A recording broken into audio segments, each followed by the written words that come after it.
அனு ஒரு முடிவுக்கு வந்துவிட்டாள். இந்த வேதனையை சுமக்க மனதிலும் உடலிலும் தெம்பில்லை என தோன்றியது.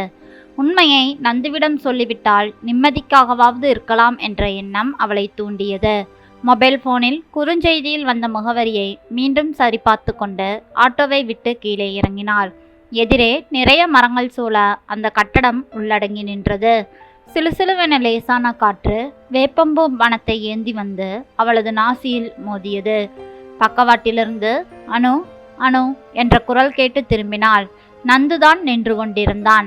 அணுவை நெருங்கினான். ஒரு நிமிஷம் உட்காருங்க என்றவன் யாரையோ அழைத்து ஏதோ சொன்னான். சின்ன சின்ன பூவால் டிசைன் போட்டது போல உதிர்ந்து கிடந்த வேப்பம்பூக்களை ஒதுக்கி குவித்து கைகளில் அள்ளி அந்த சிமெண்ட் பெஞ்சின் மீது அமர்ந்தாள் அனு. சில நிமிடங்களில் ஆவி பறக்க காஃபி வந்தது. எடுத்துக்கோங்க அனு. அணுவுக்கும் அந்த சமயம் அந்த காஃபி தேவையாகத்தான் இருந்தது. காய்ந்து போன தொண்டை ஏங்கியது. எதுவும் பேசாமல் வாங்கி கொண்டாள். அவள் குடித்து முடியும் வரை காத்திருந்தவன் சொல்லுங்க அனு என்றான். அது நீங்க எனக்கு என தடுமாறினாள் அனு. ரிலாக்ஸ் அனு, நிதானமாக சொல்லுங்க. நீங்க ஏதாவது காரணத்தை சொல்லி இந்த கல்யாணத்தை நிறுத்திடுங்களேன் ப்ளீஸ். ஏன், என்னாச்சு அனு? உங்ககிட்ட நான் ஒரு பெரிய விஷயத்தை மறைச்சிட்டேன். அதான் உண்மையை சொல்லிடணும்னு வந்தேன். இந்த கல்யாணம் வேணாங்க. அவளே பேசட்டும் என்பது போல மௌனமாக இருந்தான் நந்து. உங்களுக்கு எப்படி சொல்லி புரிய வைக்கிறது? ஒரு பெண்ணுக்கு எது புனிதமோ அதை நான் தொலைச்சிட்டு வந்து நிற்கிறேன். உங்களுக்கு ஏத்த பொண்ணு நான் இல்லை. என்னை மன்னிச்சிடுங்க. உங்களுக்கு நான் வேண்டாம் என்று கையை கூப்பினாள். கூப்பிய கைகளை சேர்த்து பிடித்தான் நந்து. அவளால் விடுவித்து கொள்ள முடியவில்லை. அனு, இந்த அழைப்பு அவளின் உள்ளத்தின் அடிமனதில் உதித்தது. நிமிர்ந்து குளம் கட்டிய விழிகள் மினுமினுக்க தீர்க்கமாய் அவனை ஒரு நிமிடம் பார்த்தவள் தலையை குனிந்து கொண்டாள். அனு, எதையோ எண்ணி குழம்பாதே. எனக்கு எல்லாமே தெரியும் என்றான். ஹக் என்று அதிர்ந்தது அணுவின் இதயம். அவன் விழிகளை ஏறிட்டாள். தெரியும் அனு, அன்னைக்கு நீ ஊருக்கு திரும்பினியே ட்ரெயின்ல. அதே நாள் நானும் என் நண்பனை வழி அனுப்ப ஸ்டேஷனுக்கு வந்திருந்தேன். பெண்கள் பெட்டியை ஒட்டி ஒரே கூட்டம். என்ன ஏதுன்னு எட்டி பார்த்த பொழுதுதான் உன்னை பார்த்தேன். மனசு தவிச்சு போயிருச்சு. கிழிஞ்ச நார் மாதிரி கிடந்த உன்னை அப்படியே அள்ளிக்கிட்டு போய் என் பொறுப்புல மருத்துவமனையில் சேர்த்தேன். நீ கொடூரமான பாலியல் வன்முறைக்கு ஆளாகி இருக்கிறதாக டாக்டர் சொன்னார். அந்த ஏரியா இன்ஸ்பெக்டர் எனக்கு தெரிஞ்சவர் என்கிறதாலேயும் நீ எனக்கு நிச்சயிக்கப்பட்ட பொண்ணுன்னு தெரிஞ்சதுனாலேயும் விஷயத்தை அவர் அடக்கி வாசிச்சார். டாக்டரை விட்டு உன் அப்பாவுக்கு செய்தி அனுப்பி நீ இறங்கும் பொழுது தடுமாறி கீழே விழுந்துட்டதா சொல்ல வைத்து நம்ப வைத்தோம். நீ டிஸ்சார்ஜ் ஆகி போகும் வரை யார் கண்ணிலும் படாமல் பார்த்துட்டு போயிடுவேன். நீ நிம்மதியா அமைதியா இருக்கணும். எனக்காக எல்லாமும் மறந்து இயல்பா இருக்கணும். ப்ளீஸ் அனு. இருவரிடையே அமைதி ஒரு விஷப்புகையைப் போல பரவியது. அப்பொழுது அதன் கணம் தாங்காமலோ என்னவோ குலுங்கி குலுங்கி அழுதாள் அனு. சுழன்றடித்த சூறாவளி காற்றின் வேகத்தில் கூட்டை இழந்து வேறு இடம் சென்றுவிட்ட பேர் தெரியாத பறவை ஒன்று தான் தங்கிய மரக்கிளையை திரும்பி சென்று பார்ப்பது போல் அழுகையின் நடுவே ஞாபகங்கள் பின்னோக்கி ஊர்வலம் வந்தன. அப்பாவோடு அத்தையின் ஊருக்கு போனது, தாயில்லாத குறை தீர பெண் துணையாக முன்னால் நின்று கல்யாணத்தை நடத்தி தர வேணுமாய் அப்பா தங்கையை வேண்டியது, அத்தை அவளை சில நாட்கள் தன்னுடன் இருத்தி கொண்டு தன்னோடு அவளை அழைத்து வருவதாய் சொன்னது, அப்பா கிளம்பிய சில நாட்கள் கழிந்ததுமே அணுவை வர சொல்லவும் அப்படி வற்புறுத்தவே புறப்பட ஆயத்தம் செய்தது. புறப்படுகிற முதல் நாளன்று அத்தை புலக்கடையில் வழுக்கி விழுந்து காலை முறித்து கொண்டது. அணுவின் பயணத்தை ரத்து செய்து அத்தையின் மகளை ஊரிலிருந்து வரவழைத்தார்.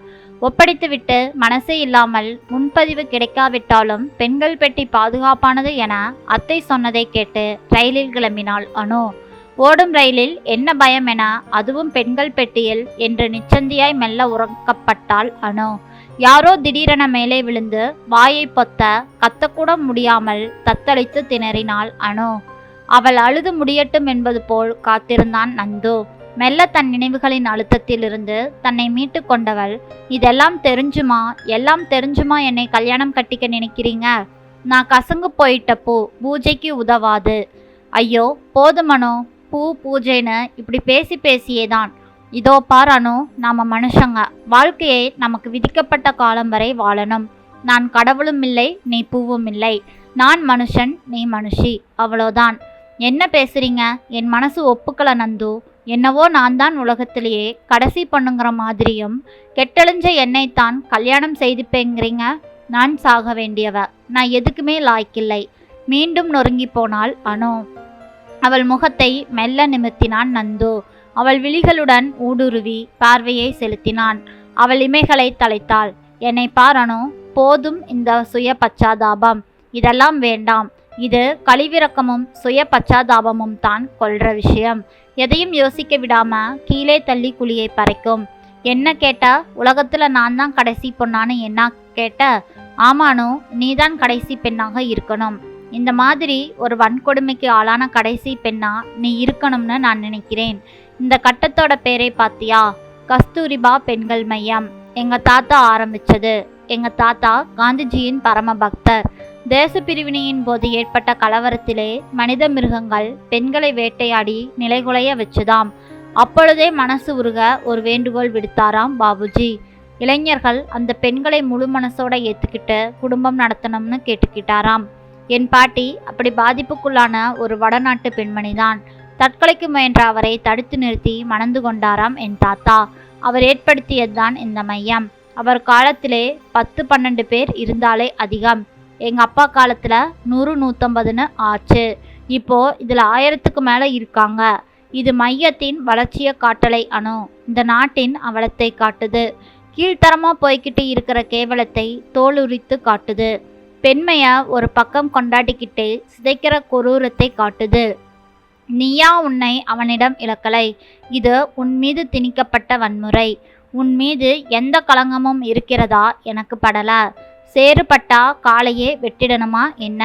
உண்மையை சொல்லி கதறனியே, அப்பவே எல்லாமே போயாச்சு. ஜலம் விட்டு அலம்பின வீடு மாதிரி ஆயாச்சு. இப்படி கல்யாணத்துக்கு பிறகு ஒரு சம்பவம் நடந்திருந்தா நான் எப்படி நடந்துக்குவேனோ அப்படித்தான் இப்பவும் இருக்கேன். எந்த மன உறுத்தலும் இல்லாம சந்தோஷமா என் வாழ்க்கை முழுவதும் ஒரு சிநேகிதியா, ஒரு சகியா என் கூடவே நீ வரணுங்கிறது தான் என்னுடைய விருப்பம். இந்த வரம் தந்தா போதும். என்ன தருவியா என்று தலையை வருட சமாதானமான குழந்தையைப் போல் அவன் மேல் தோல் சாய்ந்து விசும்பினாள் அனு. பெண்மைங்கிறது உடம்புல இல்ல, அது மனசுல தான் இருக்கு. அதன் கம்பீரத்துல, அதன் மென்மையிலே, வள்ளல் தன்மையிலே, சத்தியத்திலே இருக்கும்மா. அதுக்கு ஒரு நாளும் குறைவு வராது, களங்கமும் வராது. அது அச்சய பாத்திரம் மாதிரி. நீ அழக்கூடாது அனு, ப்ளீஸ். மனசை தர கதவை திறந்தால்தான் காற்று வரும். கூடவே சந்தோஷத்தையும் துணைக்கு அழைச்சிட்டு வரும் என்றான் நந்து. சிறிது நேரம் இருவரும் எதுவும் பேசிக்கொள்ளவில்லை.